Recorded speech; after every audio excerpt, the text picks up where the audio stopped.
نحمده ونصلي ونسلم على رسوله الكريم أما بعد فأعوذ بالله من الشيطان الرجيم بسم الله الرحمن الرحيم ولولا أن تصيبهم مصيبة بما قدمت أيديهم فيقولوا ربنا لولا أرسلت إلينا رسولا فنتبع آياتك ونكون من المؤمنين فلما جاءهم الحق من عندنا قالوا لولا أوتي مثل ما أوتي موسى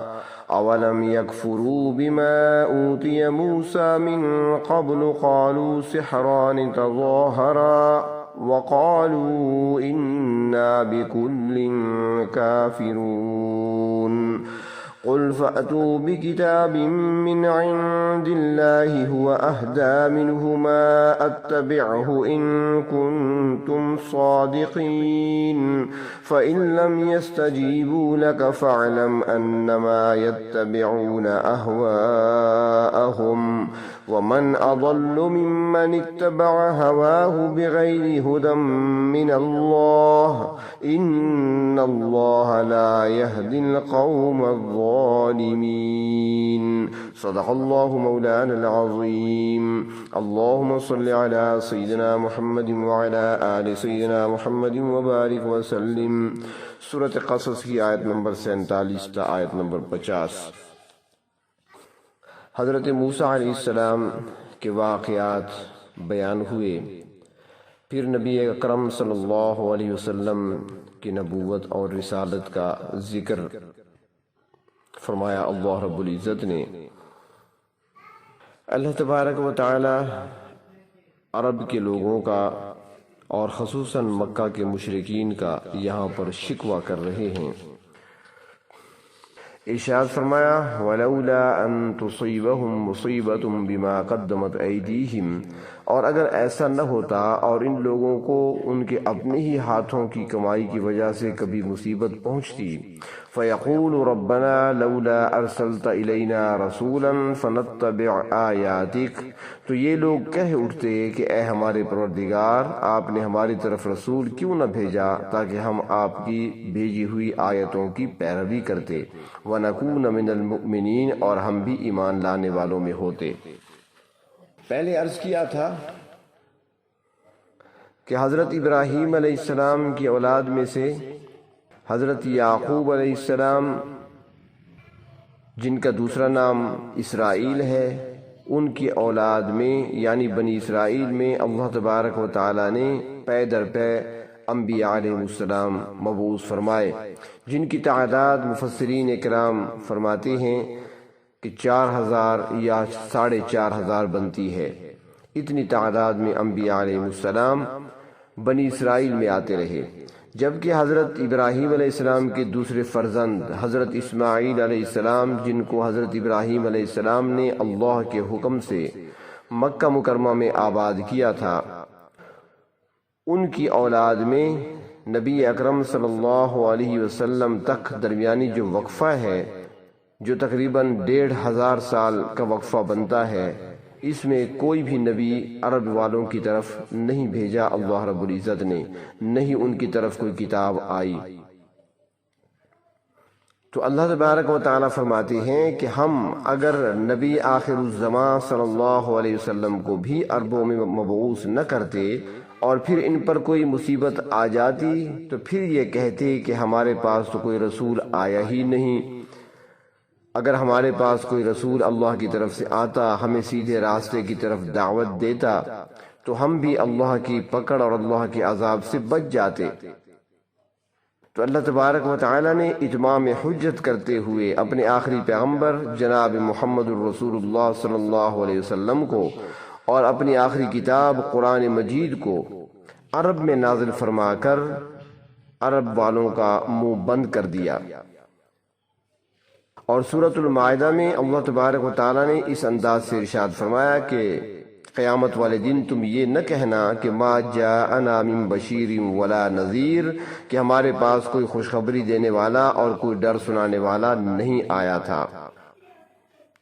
فقد جاءکم بشیر و نذیر، دیکھ لیجئے تمہارے پاس خوشخبری سنانے والا اور ڈر سنانے والا آ چکا ہے۔ اب اس کے بعد تمہارا کوئی عذر اللہ کے ہاں قابل قبول نہیں رہے گا۔ اللہ تبارک و تعالیٰ نے ہر علاقے اور ہر قوم کی طرف اپنے پیغمبر بھیجے، جنہوں نے اس قوم اور اس علاقے والوں کو حق و باطل سے آگاہ کیا، انہیں سیدھے راستے کی طرف دعوت دی۔ اگر ایسا نہ ہوتا تو پھر اعتراض کیا جا سکتا تھا کہ ہمیں سزا کیوں دی جا رہی ہے، ہمیں تو کوئی بتانے والا ہی نہیں آیا، ہمیں سیدھا راستہ دکھانے والا ہی کوئی نہیں آیا، ہماری طرف تو اللہ تبارک و تعالیٰ کا پیغمبر کوئی آیا ہی نہیں ہے۔ اگر کوئی آ جاتا تو ہم اس کی پیروی کرتے، جب آیا کوئی نہیں تو ہم اپنے آباء و اجداد کے طریقوں پر چلتے رہے۔ تو اللہ تبارک و تعالیٰ نے ارشاد فرمایا کہ ہم نے اپنے آخری پیغمبر کو اور اپنی عظیم الشان کتاب کو بھیج کر ان کے اعتراضات کو دور کر دیا اور ان کا عذر ہمیشہ کے لیے ختم کر دیا گیا۔ فرمایا فَلَمَّا جَاءَهُمُ الْحَقُّ مِنْ عِنْدِنَا، حال تو یہ ہے کہ پہلے تو وہ اپنی طرف رسول کے نہ آنے کا عذر پیش کرتے تھے، اور پھر جب ان کے پاس ہماری طرف سے حق آ گیا ہے، یعنی اللہ کے نبی ان کی طرف مبعوث ہو چکے ہیں، اللہ رب العزت نے ان کی طرف اپنی کتاب نازل فرما دی ہے، قالوا لولا اوتی مثل ما اوتی موسیٰ، تو اب وہ کہنے لگے کہ ہمیں ویسی ہی چیز کیوں نہیں دی گئی جیسی حضرت موسیٰ علیہ السلام کو دی گئی۔ اب انہوں نے ایک اور اعتراض کھڑا کر دیا کہ حضرت موسیٰ علیہ السلام کو اللہ تبارک و تعالیٰ نے دو عظیم الشان معجزے عطا فرمائے تھے، عصا اور ید بیضاء کا معجزے، تو اس طرح کے معجزے نبی آخر الزمان صلی اللہ علیہ وسلم کو کیوں نہیں دیے گئے؟ حضرت موسیٰ علیہ السلام طور سے چل کر فرعون کے پاس آتے ہیں تو معجزے لے کر آتے ہیں، دعوت دیتے ہیں، رسالت کا اعلان کرتے ہیں تو معجزے بطور علامت کے، بطور نشانی کے، بطور دلیل کے دکھاتے ہیں۔ تو جب آپ صلی اللہ علیہ وسلم ہمارے پاس تشریف لائے ہیں تو آپ اس طرح کے معجزے کیوں نہیں لائے؟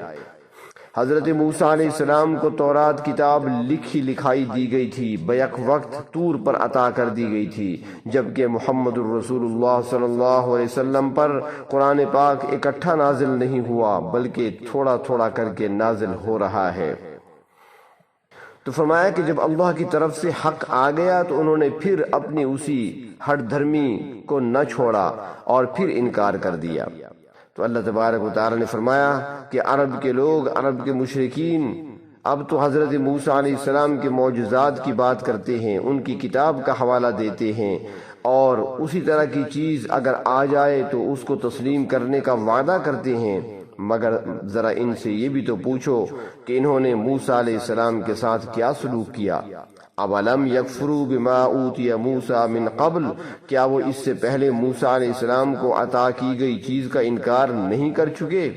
حضرت موسیٰ علیہ السلام اور حضرت ہارون علیہ السلام کو جب اللہ رب العزت نے نبوت کے شرف سے سرفراز فرمایا اور انہوں نے نبوت کا اعلان کیا تو پھر قالوا سحران تظاہرا، تو کہنے لگے یہ دونوں جادوگر ہیں معاذ اللہ، جو ایک دوسرے کے ساتھی بن کر، موافق بن کر ہمارے پاس آ گئے ہیں، لہٰذا ہم ان کو نبی ماننے کے لیے تیار نہیں ہیں۔ وقالوا انا بکل کافرون، ہم سب کا انکار کرتے ہیں۔ تفسیر معالم العرفان میں ہے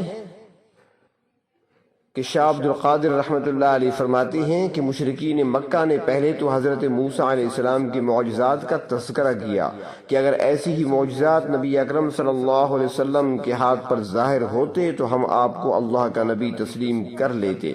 اور پھر جب مشرکین مکہ نے یہودیوں سے جا کر ملاقات کی اور ان سے ملے، تفصیلات پر گفتگو ہوئی، تو پھر ان کو پتہ چلا کہ تورات کی باتیں بھی تو ہمارے خلاف ہیں۔ مثلا تورات کے اندر بھی بت پرستی کو کفر اور موت کے بعد زندگی کو برحق کہا گیا ہے، اور یہ بھی تورات کے اندر موجود ہے کہ اللہ کے علاوہ کسی اور کے نام پر ذبح کی ہوئی چیز حرام ہے، اور نبی اکرم صلی اللہ علیہ وسلم کی کچھ نشانیاں بھی تورات کے اندر موجود ہیں اور وہ آپ صلی اللہ علیہ وسلم پر صادق بھی آتی ہیں۔ تو پھر وہ کہنے لگے کہ ہم دونوں کا انکار کرتے ہیں، نہ ہم تورات کو مانتے ہیں اور نہ ہی معاذ اللہ قرآن حکیم کو تسلیم کرتے ہیں، کیونکہ یہ دونوں کتابیں ہمارے خلاف ہیں۔ جب کتابوں کا انہوں نے انکار کر دیا تو رسولوں کا بھی انکار کر دیا، اور حضرت موسیٰ علیہ السلام اور نبی اکرم صلی اللہ علیہ وسلم دونوں کو معاذ اللہ جادوگر کہہ دیا۔ جبکہ تورات اللہ تبارک و تعالیٰ کی نازل کردہ کتاب ہے، اور قرآن پاک اس بات کی تصدیق کرتا ہے کہ تورات کی سب باتیں تو اب درست نہیں ہیں، اس میں تحریف ہو چکی ہے بہت کچھ، مگر بہت سی باتیں اب بھی قرآن پاک سے مطابقت رکھتی ہیں۔ تو اللہ تبارک و تعالیٰ نے فرمایا کہ اگر یہ کفار اور یہ مشرکین تورات پر بھی اور قرآن پر بھی اور حضرت موسیٰ علیہ السلام اور جناب نبی اکرم صلی اللہ علیہ وسلم پر بھی ایمان لانے کے لیے تیار نہیں ہیں، تو اے پیغمبر صلی اللہ علیہ وسلم آپ ان کو چیلنج دے دیں، قل آپ فرما دیں فَأْتُوا بِكِتَابٍ مِّنْ عِنْدِ اللَّهِ، اے ظالموں اگر تمہیں تورات اور قرآن منظور نہیں ہے تو پھر اللہ کے ہاں سے کوئی اور کتاب تم لے آؤ، ہوا اہدا منہما، جو ان دونوں سابقہ کتابوں سے زیادہ ہدایت والی ہو، اگر لا سکتے ہو تو لے آؤ ایسی کتاب، اتبعہ، تاکہ میں بھی اسی کتاب کی پیروی کر لوں۔ فرمایا اس چیلنج کو قبول کرو ان کنتم صادقین، اگر تم اپنے دعویٰ میں سچے ہو۔ یہ خطاب مشرکین سے تھا، اور اللہ تبارک و تعالیٰ نے یہودیوں سے بھی یہی بات بار بار کہی کہ تم اپنے پاس موجود تورات کے احکامات پر عمل نہیں کر رہے، اس پر قائم نہیں رہے جو تم سے عہد لیے گئے تھے، تم نے تورات کو بگاڑ کر رکھ دیا ہے۔ جبکہ تورات اور قرآن پاک کے بہت سے احکام اب بھی ملتے جلتے ہیں۔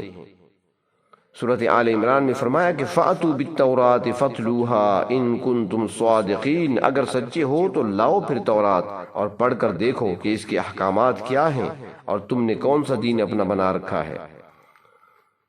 تورات اللہ تبارک و تعالیٰ کی برحق کتاب تھی جو حضرت موسیٰ علیہ السلام پر نازل ہوئی تھی، اور پھر جب اللہ رب العزت نے اپنی آخری کتاب قرآن کریم کو نازل فرمایا تو سابقہ کتابوں کے جو مضامین تھے وہ سارے کے سارے اس کے اندر جمع فرما دیے، اور اس کے علاوہ بھی علوم و معارف سے بھر کر یہ کتاب قرآن کی صورت میں ہمیں عطا فرما دی۔ تو فرمایا کہ تورات اور قرآن دونوں اللہ رب العزت کی عظیم الشان کتابیں ہیں۔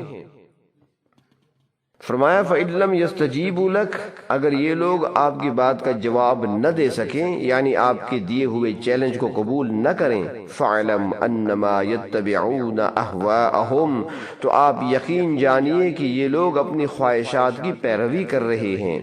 اللہ تبارک و تعالیٰ کے احکام کو، اللہ کے رسولوں کو یہ مسترد کر رہے ہیں اور اپنے نفسانی خواہشات کے پیچھے لگے ہوئے ہیں۔ خواہشات کی پیروی کرنا حقیقت میں شیطان کی اتباع کرنا ہے۔ اس لیے اللہ تبارک و تعالیٰ نے سورۃ بقرہ میں فرمایا وَلَا تَتَّبِعُوا خُطُوَاتِ الشَّيْطَانِ، شیطان کے نقش قدم پر نہ چلو کہ وہ تمہارا کھلا دشمن ہے، اور جو کوئی شیطان کے نقش قدم پر چلے گا وہ کبھی بھی منزل مقصود تک نہیں پہنچ سکے گا۔ تو ایسے ہی لوگوں کے بارے میں فرمایا وَمَنْ أَضَلُّ مِمَّنِ اتَّبَعَ هَوَاهُ بِغَيْرِ هُدًى مِّنَ اللَّهِ، اس سے بڑھ کر کون گمراہ ہوگا جو اللہ کی ہدایت کے بغیر خواہشات کی پیروی کرے۔ سورۃ فرقان میں ارشاد فرمایا أَرَأَيْتَ مَنِ اتَّخَذَ إِلَٰهَهُ هَوَاهُ، کیا تم نے اس شخص کو دیکھا ہے جس نے اپنی خواہش کو ہی معبود بنا لیا ہے، وہ اپنی خواہشات کی اس طرح پیروی کر رہا ہے جس طرح کسی معبود برحق کی کرنی چاہیے۔ خواہشات میں انفرادی، اجتماعی، قومی، ملکی، ہر قسم کی خواہشات شامل ہوتی ہیں، اور یہی گمراہی کا سبب ہے۔ فرمایا ان اللہ لا یہدی القوم الظالمین، بے شک اللہ تعالیٰ بے انصاف لوگوں کو ہدایت کی راہ نہیں دکھاتے، ایسے لوگ پھر ہمیشہ ہدایت سے محروم رہتے ہیں۔ سیدھا راستہ اور صراط مستقیم اور ہدایت ان لوگوں کو نصیب ہوتا ہے جن میں حقیقت کو پا لینے کی طلب ہوتی ہے۔ جو لوگ کفر، شرک اور بدعات میں پڑے رہتے ہیں اور اسی پر اڑے رہتے ہیں تو ان کی طرف ہدایت نہیں آیا کرتی، اور ایسے لوگوں کے بارے میں قرآن پاک کا فیصلہ یہ ہے۔ سورۃ النساء میں فرمایا نُوَلِّهِ مَا تَوَلَّى وَنُصْلِهِ جَهَنَّمَ وَسَاءَتْ مَصِيرًا، کہ یہ لوگ جس طرف جانا چاہتے ہیں، جس گمراہی کی دلدل میں پھنسنا چاہتے ہیں، ہم ادھر ہی کی توفیق دے دیتے ہیں، اور ان کا بالآخر ٹھکانہ پھر جہنم ہوگا جو کہ بہت بری جگہ ہے۔ جس کے اندر تھوڑی سی طلب موجود ہوتی ہے حقیقت کو پا لینے کی، صراط مستقیم کو پا لینے کی طلب پائی جاتی ہے، تو پھر وہی طلب ایک دن طلب بن جاتی ہے اور پروردگار عالم پھر انہیں ہدایت عطا فرما دیتے ہیں۔ اور جس کے اندر طلب ہی نہ ہو تو پھر وہ محروم رہا کرتے ہیں۔ اللہ تبارک و تعالی ہمیں محرومی سے بچا لیں۔ وآخر دعوانا ان الحمد للہ رب العالمین۔